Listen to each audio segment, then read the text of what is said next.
Hello guys! Good morning at saka magandang araw po sa inyong lahat. Andito naman ako para makipagtsikahan sa inyo.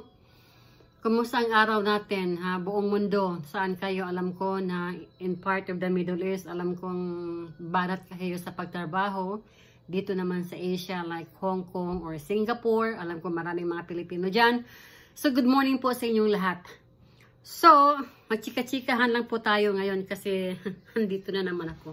Meron kasi akong video na napanood tungkol sa yung mga pulis na binibigyan ng pagkain sa sa followers of Jesus Christ or followers ng Panginoon.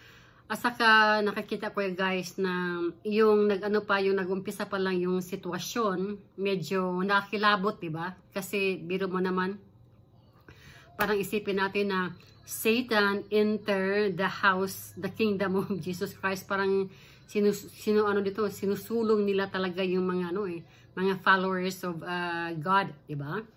So napaka sakit titingnan. Parang naka-ignite talaga ng fire sa loob natin na parang gusto nating sumulong at saka meron tayong sasampalin na tao.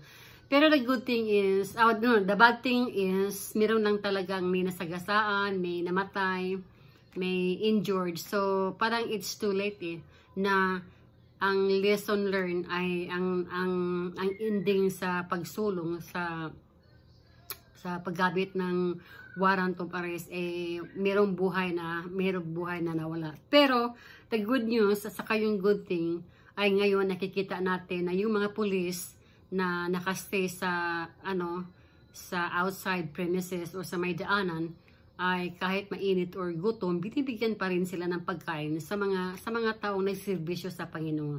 So doon ko nagustuhan yung pagka-sensitibo ni Duterte na talagang meron talaga siyang puso at sa malasakit sa tao.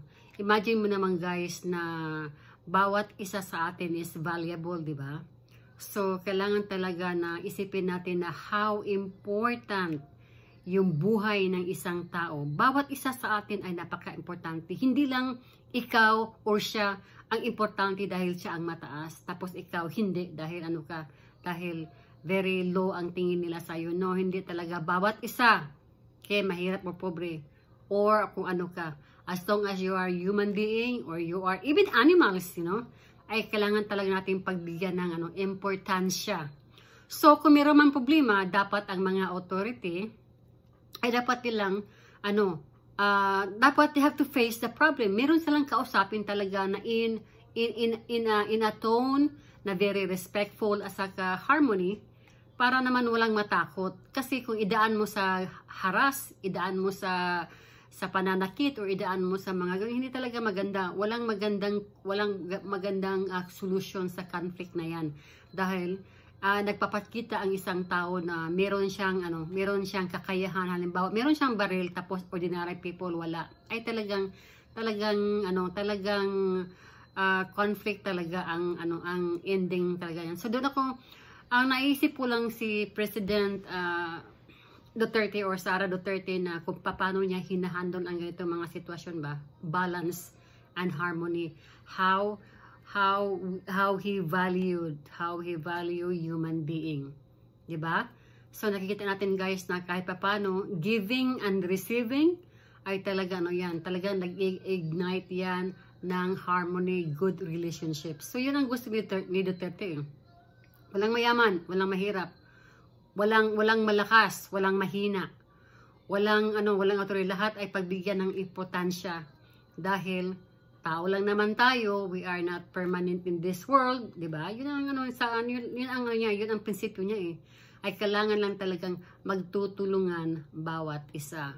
So, doon ako medyo natatouch ngayon guys, yung napanood ko yung mga video ngayon na sa may kali or daanan na may nagbibigyan ng mga pagkain sa mga pulis. So, ibig sabihin doon na meron din talagang pulis na sumusunod lang sila sa utos ng kapangyarihan nila. Pero minsan naman yung may kapangyarihan ay akala naman kung sinong boss minsan hindi ginagawa ang trabaho niya dinadaan pa niya ng personalan. Dapat separate yan personal and professional dapat separate yan. Dapat alam mo kung ano ang dapat mong gawin, kung anong i-apply mo based on your job, diba?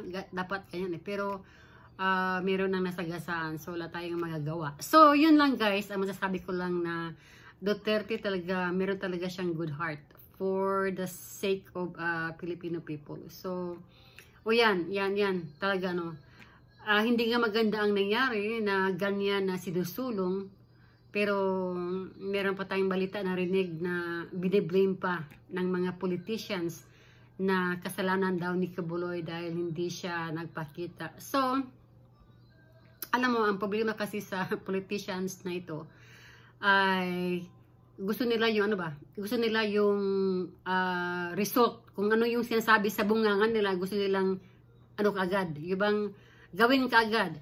Wala silang sinusunod na batas, wala sila hindi sila law and order kind of politicians. So ang nakaganda lang is Duterte knows how to follow policy, how to follow constitutions and law and order. So yun lang.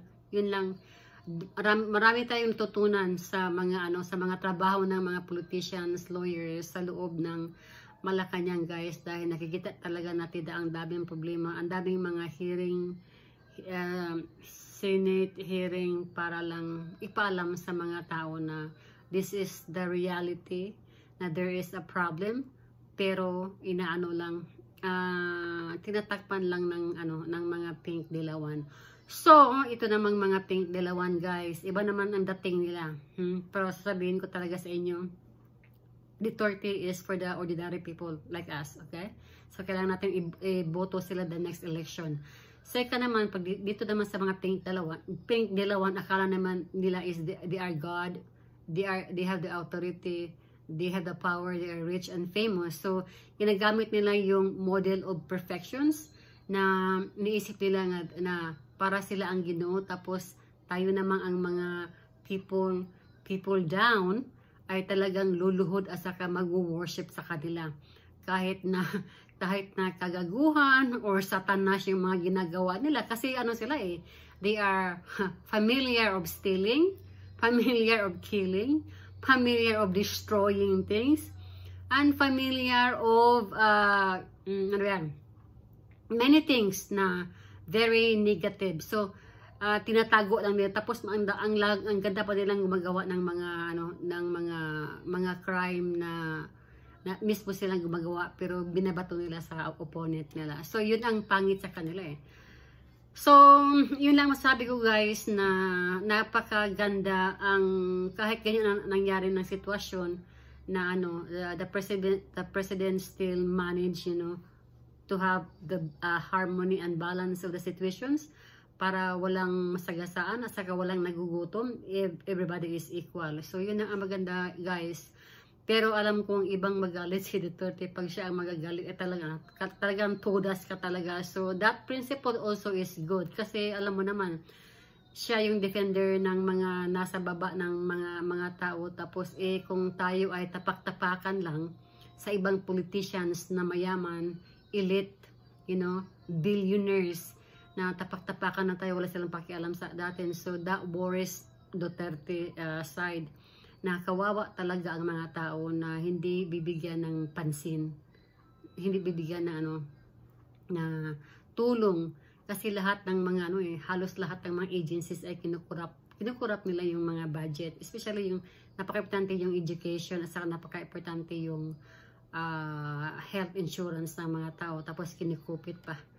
Negosyo nila, ginagamit nila para igosyo for infrastructure, health donations yan, bawat isa sa mga tao. May iba dyan na galing sa abroad na nag-continuous pa rin sila sa health insurance nila, contribution. Teachers, may matrabaho or wala, lahat ng pera niyan, billions of the peso ang nakolekta, tapos ginagamit nila for infrastructure. What ini-invest nila doon para gain interest, para magka-profit sila.